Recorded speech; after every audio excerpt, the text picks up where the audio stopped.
What's up, man? Hi, Thumos. So here's my thought. All right, here's a freaking quick thought for you. I think the root of all suffering for a man that is conscious and has a bit of this drive, like a feeling of drive. I think it's probably going to be feeling like he can't do anything in his life. Like he can't get things moving. Kind of like a stagnant pool of water. It's a terrible place to be. It's a freaking terrible place when you feel, when you're growing up, like, okay, I got a potential. I'm not dumb. I'm aware of myself. I'm aware of my interests. I feel like I was made for something greater. Okay, you got a bit of thumos, right? You got some thumos in you. But it's a terrible place when you can't like do anything with it. And what ends up happening, I think the root of the suffering is you become an individual. Really, you become someone that like at the end of the day is just an individual. Now I'm trying to make this as clear as possible. So I think saying individual is the right word. Maybe we could brush this up a little bit.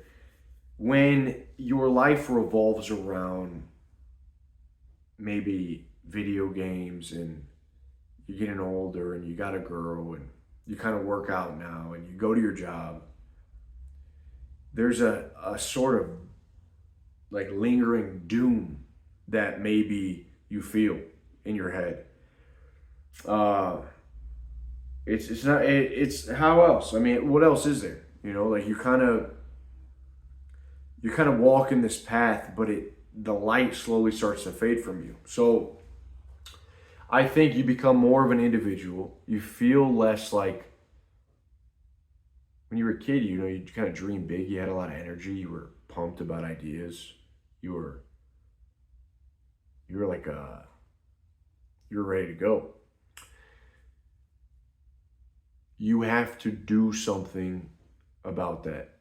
You cannot be an individual. You have to be a member of something. And that is why a lot of guys get married and they have a family, because they become husbands. They're the leader of a family. But a lot of marriages end in divorce. A lot of families crumble because the father steps down from a leadership role. And what happens naturally for a man when you step down from the only leadership role in your life that made you a member of something bigger than just yourself, you become an individual again. Being an individual is being separate from a greater purpose. You could say God, you could say your purpose in life. And being an individual for a man means that we got to cope. So we start doing a lot of drugs, maybe hit the booze, maybe waste too much time. The only way to feel, I think, really fulfilled in life is to be a member of something. A member of a body. Now, what I want to introduce here is just the idea of the Jesus business model. We're going to call it that. The King laid it out for us, man. The Jesus business model. That's what we're going to call it. Jesus had 12 disciples. One of them even betrayed him. Okay? One of them said, "Give me that bag of shillings and I'll nail this dude to the cross. I'll rat him out for a bag of shillings." Like a damn Jew that he was. Judas. Okay? Judas the Jew. Now herein lies the method. Jesus told his 11 trusty disciples when he was about to leave the earth, he says, "Go forward and make fishers of men." What does that mean? It means this. Go forward and promote the ideas that I've given to you. Go forth and make disciples. As you're my disciples, go and make disciples. So here's the Jesus business model. Instead of worrying about 1,000 true fans, I think that's too much. Instead of worrying about being the next Mr. Beast, instead of searching and searching for answers in your life. You have it right there in front of you, dude. Go and find, first off, 10 disciples. Okay? One of them betrays you, maybe 11. Okay, maybe you're the 11th. Find 12.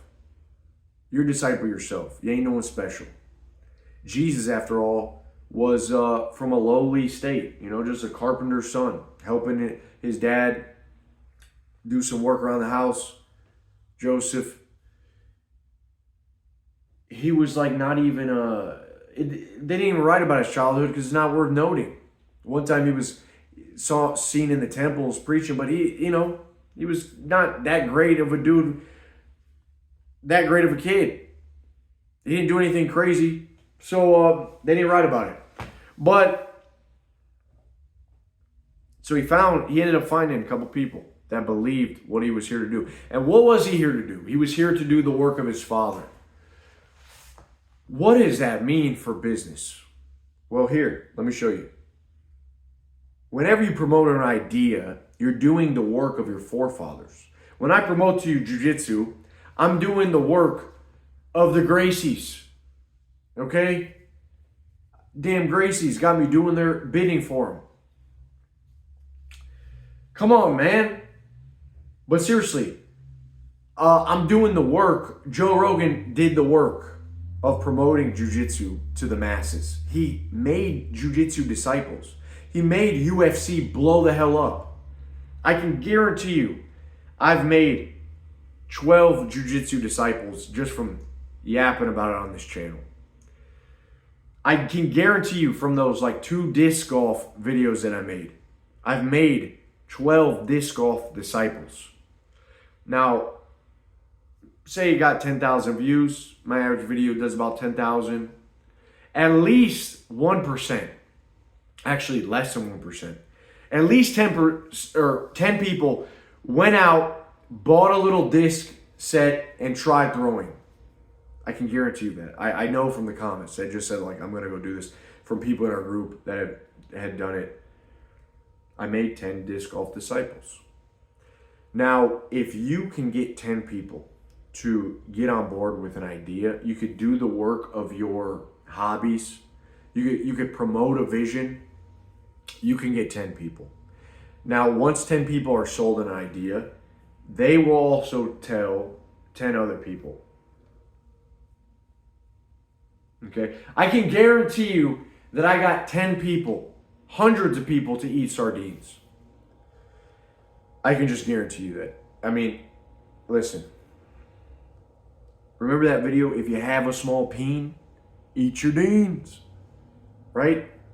I can guarantee you I got 10 people taking she legit. If you want to be legit, take your she legit. Remember that? Dude, I'm doing the work of these companies by promoting. And I didn't get paid for them. I just like sardines. I actually take she legit. First time in months that I've been taking it because my girl got it for me for my birthday. So I've done the work of promoting ideas. The main one being thumos, which you got a lot of people on board.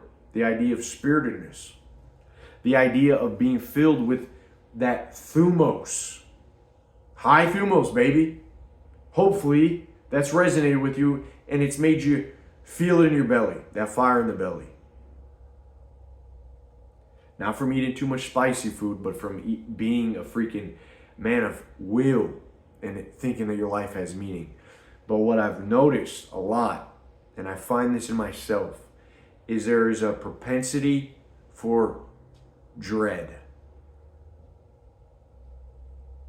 When I start feeling like an individual, and when I stop thinking of myself as a member or as a promoter of ideas and a vision. We're meant to be a part of the body. Jesus even said, he's like, you're a part of the church, like the body. It's not the individual. The individual has a job to do. But you're a part of something bigger. It says in the Bible, you were made in God's image. Now, if you want to go a bit more esoteric or dive into this religious belief, if you're made in God's image, that means that you have no rivals, that you have nothing else, no evil, no one else could destroy you. You're made in God's image. You have no enemies.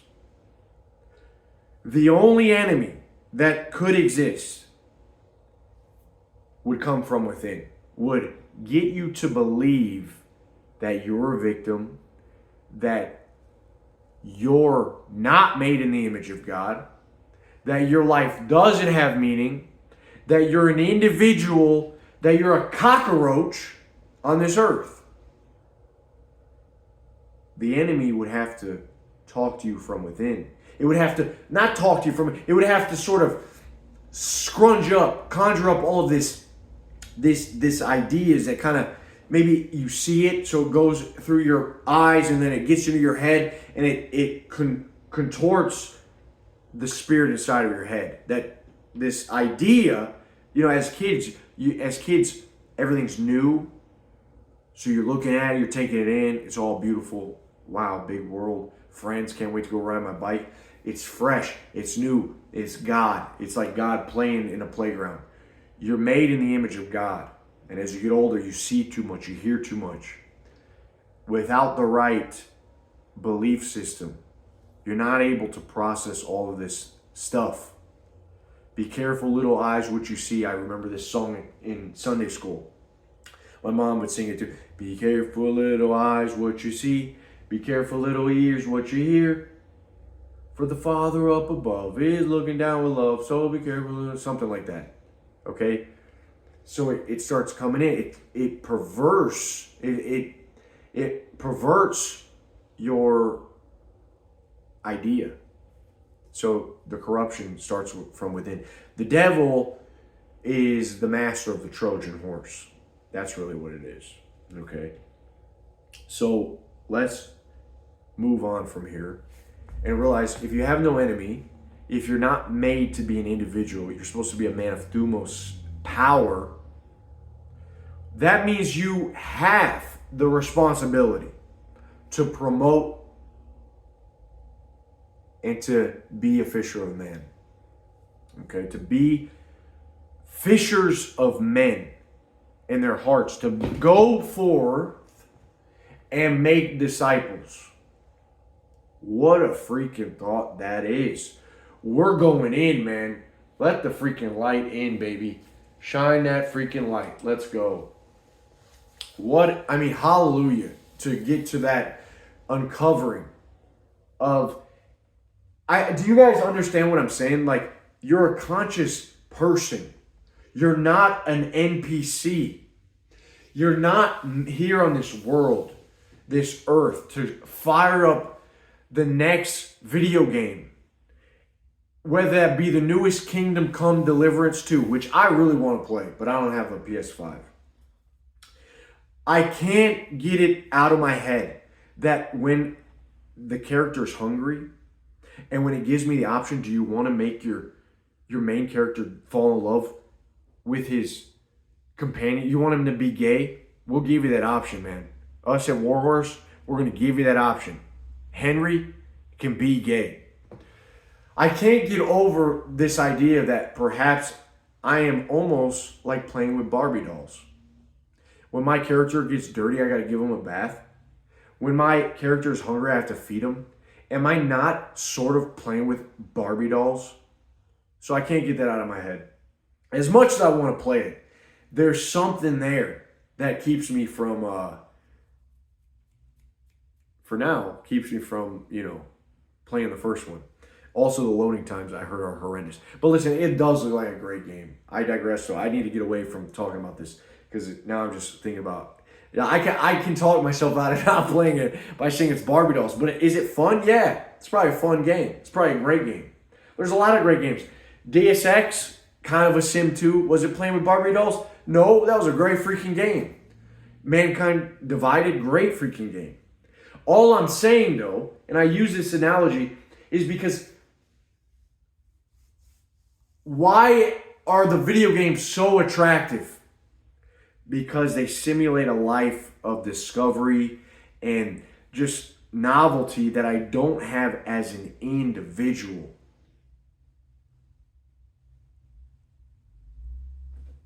I don't have that. I don't have the opportunities. Is it because I can't afford, I don't have the money to travel? No, I'm not trying to find myself. That's the thing too. You never need to find yourself. That's why I don't like traveling. I don't want to find myself. There's nothing to find, dude. There's nothing to find. There's just other people and other cultures living their life. But what am I going to discover? What fire can I steal from them that I could really bring back to my own people and to my own lot here on earth? Perhaps maybe some good ideas. Perhaps, I taste some food. But a lot of this travel is just nothing. Just people eating food, getting drunk in a new place and land. There's a time and place for everything, but I don't think I'm going to find myself there. As an individual, you're supposed to find something. And something that promotes thumos within you, that rises up, that gives your life meaning, that you want to promote to other people. And that's the Jesus business model. Stop aiming for 1,000 true fans. That's too big a number. Aim for 12 disciples, okay? Aim for 11. Aim for 10, okay? Those 10 people go out and tell 10 other people. Maybe only 2 of those people stay along. Now more people are coming along. Now more people get the idea that, hey, maybe jiu-jitsu has positive benefits. Am I a cult leader for promoting jiu-jitsu? No. I've just got 10 people that see the benefits, and I was the catalyst to get them to take action. If you can do that, you can change everything. You can change your life. You can change the lives of others. You were created with a mouth so that you can speak and eat food. Really, what else is there for? Okay? What are you, a mouth breather? No. Breathe through your nose. You're made to speak. That takes work, though. That takes a lot of work. And it's hard for an individual to use his mouthpiece because you don't really have to. You don't really have to learn how to do that. It's hard. But if you get in your mind here, man, I'm telling you, this has changed my life. And I believe I've had a positive impact on some other people's lives. And I'm telling you this now because I think that it's maybe exactly what's missing. You find something you like. It doesn't matter what it is. You speak about it. You learn to sell an idea, to be persuasive in your speech, not by using techniques that you read from How to Close a Deal in a book or anything. You use your personality, the passion that bubbles up into you, your demeanor, your body language, whatever. Just be you. You promote an idea. You use your mouth. You sell an idea. You get people on board. Those people go out and tell other people. Eventually, you get so many people that it becomes the biggest religion in the history of the world. One guy doing the work of his Father, 12 disciples that promote, make more disciples. Now he's gone. 1,000 years later, it's the biggest religion. Okay? How can you look at this and not see the keys to the kingdom? Again, if the root of suffering is being a lonely individual, and I know for a lot of you, you may disagree because you're probably in a place where you hate your job and you're around a bunch of other degenerates.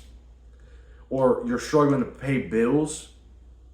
And I've been here. When I lost my parents and I had to work 3 jobs and I'm just like pulling out my hair to scrape together ends meet.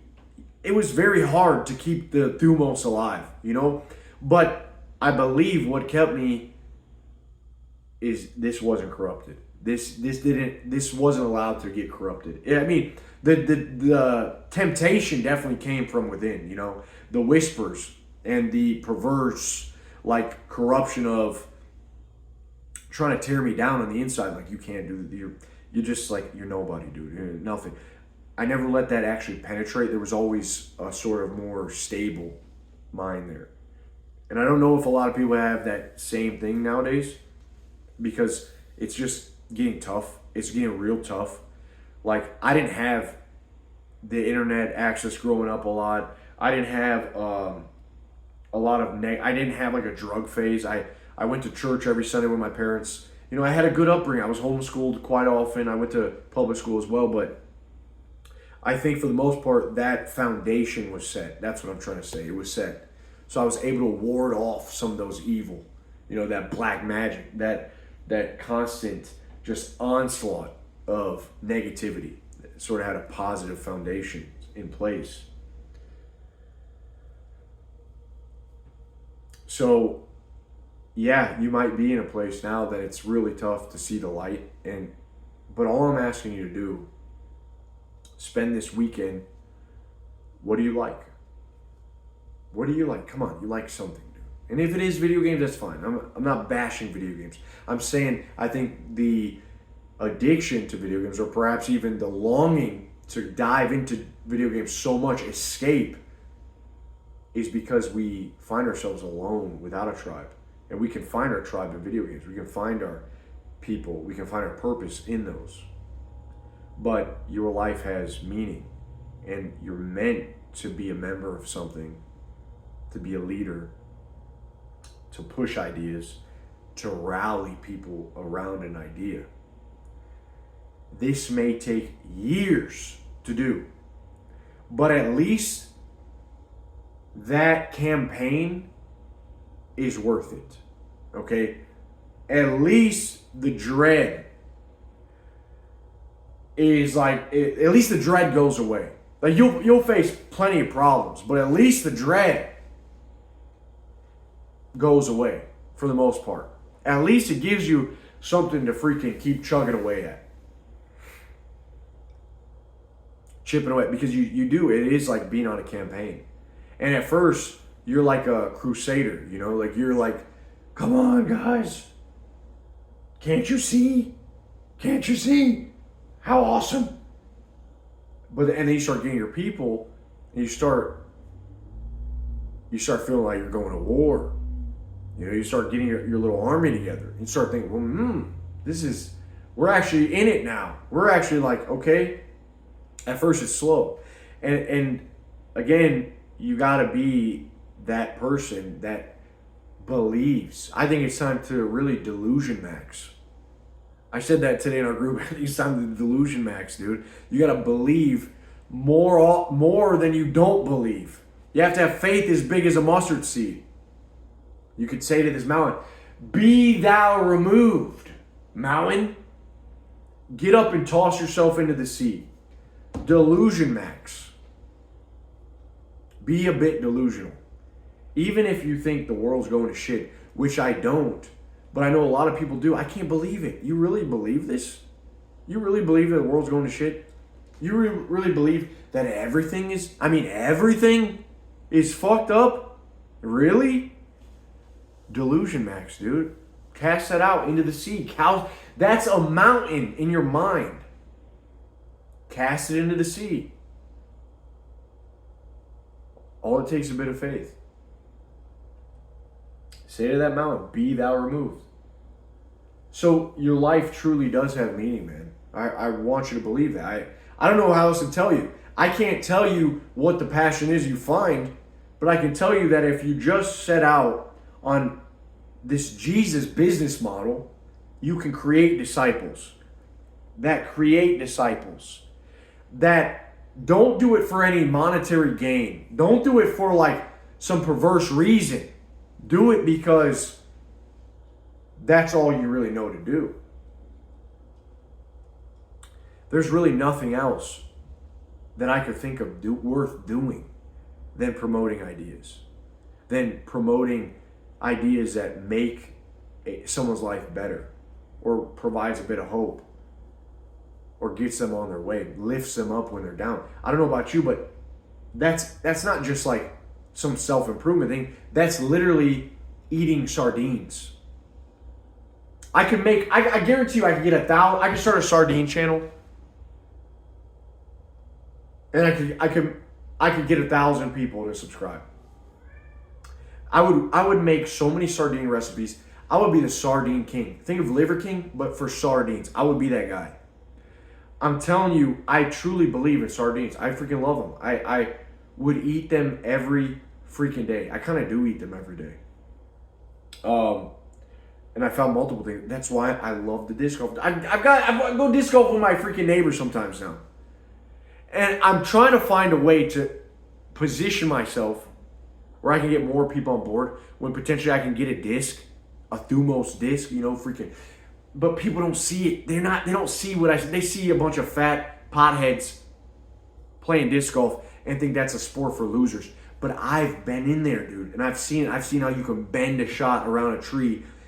You can finesse a different disc to go exactly where you want it in a headwind, and you could get your putting so good, and there's something insanely clarity of mind when you're out there. You just get more energy, you leave, you're happier, it just feels good. And it's like, wow, this is great. I could sell this idea, I could get people on board, I could do tournaments, I could start a league, I could do this along with jiu-jitsu. I could have a jiu-jitsu place, and then along the way, I could get people disc golf, and on the weekends, we could do this together. This is amazing. Wow, that would be great for community and bonding. I could see it all in my head. I just have to set a campaign. I just got to create a campaign. I could see the vision. I have visions. Man, it's like, dude, I'm talking to you on a camera. I'm here in my room talking to you on a camera. Sitting in my living room talking. We're conversing, discussion about, going out there. Hopefully you get a little hyped. I'm not here to combat you. I'm trying to say you're here for a damn reason. Let's get after it. And it doesn't need to be quick. Stop worrying about dumb shit. Stop. It doesn't need to be quick, man. But anything, you may not see, you don't have to see the end. That's whatever. See the end. No, have a vision of where you're going. Have maybe somewhere you want to go and aim towards that thing, right? You don't got to know exactly how it ends. Because a lot of times our plans are fudged. It never goes according to plan. But along the way, the journey before destination, you start meeting people you never thought you would. Girl, I met amazing people in our group. Fabian, Diego, Malik, Gates, Sahil, Killian, Dylan, Mark. There's just so many guys I met, dude. We're all like, I would have never thought about this happening. When I was stuck being a sad boy individual, it was until I got in my mind that I started believing that I'm meant to promote. I'm meant to unite the men. That was my goal. This idea of Thumos is it has to be promoted. What else could you do? You feel it in yourself. Why not unlock that in others? Why not share that idea with other people? Or at least peel back whatever layers they have covering themselves. And so it's always been take it, where are we going? How do we take this to the next level? Where do we go next? You got to take patience though. And that's what a lot of people don't. They don't get one disciple first. People get really impatient. People get weighed down. They get bogged down. Don't get bogged down. Really, don't get bogged. Don't get lost in the fog. So I think that covers really the Jesus business model for now. I think there's many lessons. There's an enemy. I mean, the enemy is the devil, right? The enemy is Satan. The enemy, there's also an element of crucifixion that Jesus experienced. He died for an idea. Which, imagine if he never died, you know? Oh, he just left, went up to heaven one day. There's an element to dying behind an idea. Even when you get slandered for it, even when you get hated, you know, it's publicity, you know, like Jeff Bezos, Amazon, these principles providing this idea of the best online shop that you could ever have. We'll deliver it to you freaking like this, but also got a lot of flack for various things. You know, freaking Elon Musk got a damn chainsaw on stage. Owns Tesla, sending rockets in space, getting crucified by the left, and people calling him a spurg. The guy doesn't care. I mean, there's an element to crucifixion, being hated. It's okay, you can't win over everyone. Not everyone's going to agree. There's going to be other religions. There's going to be other businesses. There's going to be people that will never see your vision like you see it. They'll never see it. They'll never buy it. They don't care. It doesn't make sense to them. And that's okay. That's a big trap that a lot of people fall into. You don't need to convince everyone. You don't need to change people. Because people really don't change until they want to change. And people will just never see eye to eye with you. So, the element of crucifixion. But, you know, maybe that's later in the journey. I don't know. So, you know, that's really it, man. Jesus' business model. Something to gnaw on. Something to chew on. To mull over for the weekend. If we could wrap this up, we could sum this up. If you're suffering, if you are down and there's an element of dread, like you look at the horizon of your life, the trajectory, and you see dread, dark storm clouds, I think it's because you haven't positioned yourself to be a member. You haven't inserted yourself into a role that demands that you help, share, promote ideas, lift people up in some way or another. That could be playing Magic the Gathering. That could be hosting a tournament of some sort. That could be anything. I guarantee you get more from doing that than just consuming as an individual. You're just being a consumer. All right? The man in the arena. You know, the man in the arena figuring shit out. So I think the individual is the cause of suffering in a life that promotes being more of an individual. That is all I have to say. God bless you. Have a great weekend. Keep it Ithumos. Come talk with me in the group. Come hang out with us guys. I'll see you soon. Peace.